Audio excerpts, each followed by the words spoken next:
قرنسان ومحي عنبا وحاران degmada Laascaanood ayaa xukumo kala duwan ku riday eedeysanayaal lagu soo eedeeyay maandooriyaha khamriga kaasoo ay soo qabteen ciidanka booliska gobolka Sool khamrigan oo tiradiisu gaarayso 173 dhalo ayaa waxa goobta ku sugnaa taliyaha qaybta booliska gobolka Sool Ibrahim Jaamac Daad xiriiryaha maxkamadda waxaana xukunka maxkamadda ku dhawaaqay gudoomiyaha maxkamadda gobolka Sool Xasan Sheekh Maxamuud waxa halkan horteena yaala khamriga maxkamadda ciidanka booliska soo qabteen waxaana maanta soo ogtay cidii dambiga gashay maxkamaddu go'aan ka gaadhay oo ahaa eedeysane Sakariya Carab Aadan kaasoo maxkamaddu ku xukuntay 3 sano oo xadhig 3 milyan oo ganaaxa gaarigiisa seeraf aan lambar lahayn midabkeedu buluug yahay oo ku xiran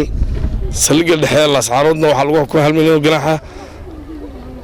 sidoo kale waxay maxkamaddu go'aamisay in la baabi'iyo khamrigan waa 173 litir taliyaha qaybta booliska gobolka Sool ayaa isna dhankiisa ka warbixiyay howlgalkii ay ku soo qabteen khamrigan isagoo baaq u diray bulshada inay ka shaqeeyaan amniga waxaan hore ugu ballan qaadnay reer Laascaanood haddaan nahay booliska ciidanka booliska qaybta gobolka Sool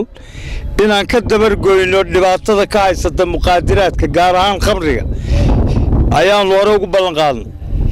ciidanka howlgalkii ugu dambeeyay waa kan hadda aynu joogno waxa fuliyay ciidanka saldhigga Yagoori waxa halkan yaala 173 litir oo ay soo qabteen ciidankaas halka waxa ka horeeyay 5 qaybood oo hore oo kulli 3 qaybood xukunkoodu uu israaco mar la wada gubay qaybina gaar ahayd waxaan ku dhiirigelinayaa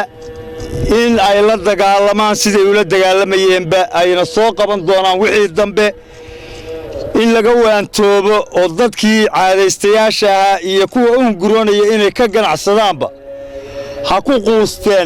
quuso quraan jaan u leenahay halkan waxaanu ku burburinaynaa saacadan xaadirka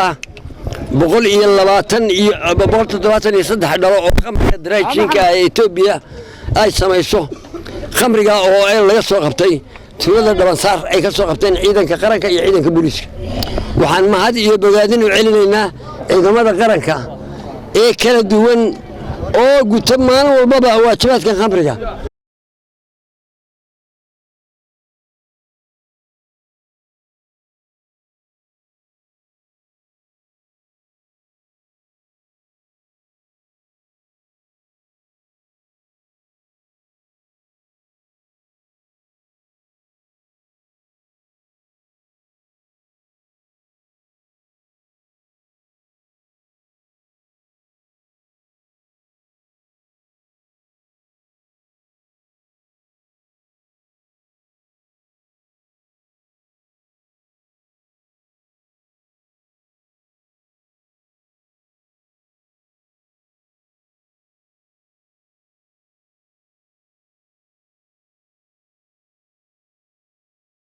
gabadhina waxa goob fagaaraha lagu burburiyay khamrigaas oo tiradu gaarayso